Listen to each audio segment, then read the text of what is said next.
Stole Christmas by Dr. Seuss. Okay. I guess we're getting ready for Christmas, huh, Paulo? Yep. Yeah, this will be a good Christmas story to tell all the kids in the internet world.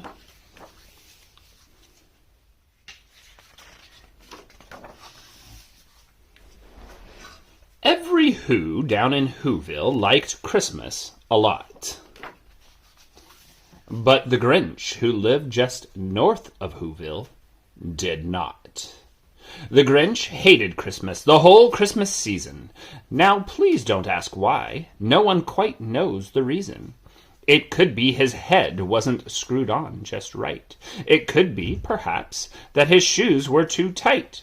But I think that the most likely reason of all may have been that his heart was 2 sizes too small. But whatever the reason, his heart or his shoes, he stood there on Christmas Eve, hating the Whos, staring down from his cave with a sour, grinchy frown at the warm, lighted windows below in their town. For he knew every Who down in Whoville beneath was busy now, hanging a mistletoe wreath. And they're hanging their stockings, he snarled with a sneer. Tomorrow's Christmas, it's practically here. Then he growled with his Grinch fingers nervously drumming. I must find some way to stop Christmas from coming. For tomorrow, he knew, all the Who girls and boys would wake bright and early. They'd rush for their toys. And then, oh, the noise! Oh, the noise! Noise, noise, noise, noise!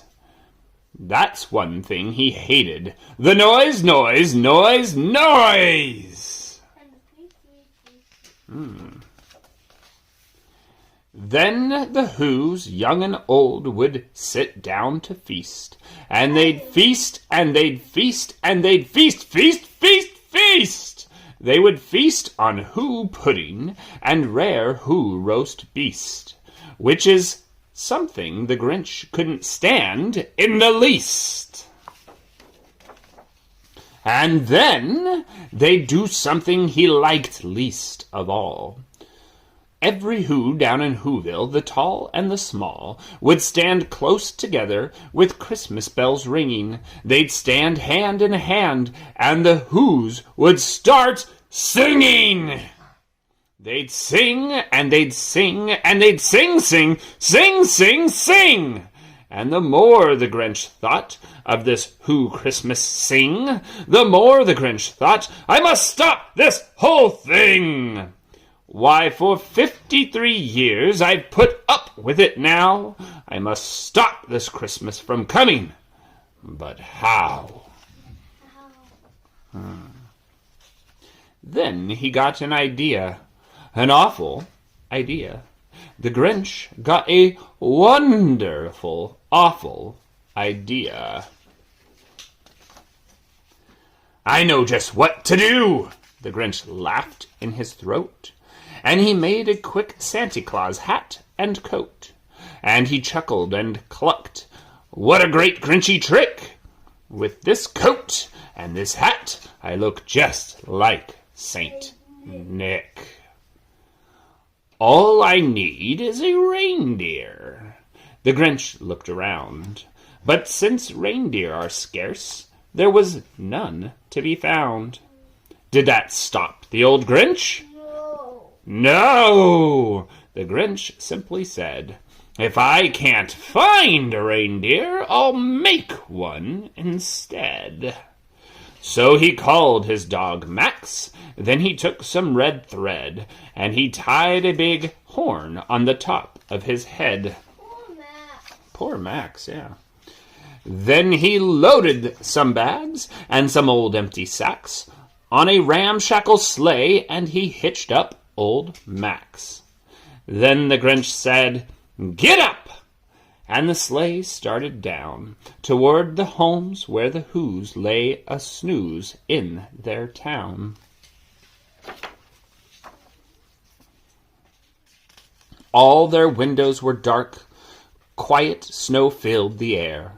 All the Whos were all dreaming sweet dreams without care, when he came to the first little house on the square. "This is stop number 1, the old Grinch Claus hissed, and he climbed to the roof, empty bags in fist. Then he slid down the chimney, a rather tight pinch, but if Santa Claus could do it, then so could the Grinch. He got stuck only once for a moment or two, then he stuck his head out of the fireplace flue. Where the little Who stockings all hung in a row, "These stockings," he grinned, "are the first things to go." He then slithered and slunk, with a smile most unpleasant, around the whole room, and he took every present. Pop guns and bicycles, roller skates, drums, checkerboards, tricycles, popcorn, and plums, and he stuffed them in bags. Then the Grinch, very nimbly, stuffed all the bags, one by one, up the chimbley. Up the chimney. Yeah, I said chimbley, though. Then he slunk to the icebox. He took the Who's feast. He took the Who pudding. He took the roast beast. He cleaned out that icebox as quick as a flash. Why, that Grinch even took their last can of Who hash. Then he stuffed all the food up the chimney with glee. "And now," grinned the Grinch, "I will stuff up the tree." Ha, ha, ha, ha. And the Grinch grabbed the tree and he started to shove, when he heard a small sound like the coo of a dove. He turned round fast and he saw a small Who, little Cindy Lou who was not more than 2.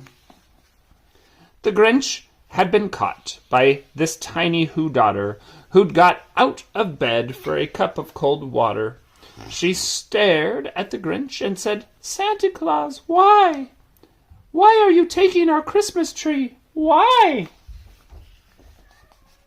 But you know that old Grinch was so smart and so slick, he thought up a lie and he thought it up quick. "Why, my sweet little tot," the fake Santa Claus lied, "there's a light on this tree that won't light on one side. So I'm taking it home to my workshop, my dear. I'll fix it up there, then I'll bring it back here." And his fib fooled the child. Then he patted her head and got her a drink, and he sent her to bed. And when Cindy Lou Who went to bed with her cup, he went to the chimney and stuffed the tree up. Then the last thing he took was the log for the fire. Then he went up the chimney himself, the old liar. On their walls he left nothing but hooks and some wire. And the one speck of food that he left in the house was a crumb that was even too small for a mouse. Hey, this is too small. Then he did the same thing to the other Who's houses, leaving crumbs much too small for the other Who's mouses.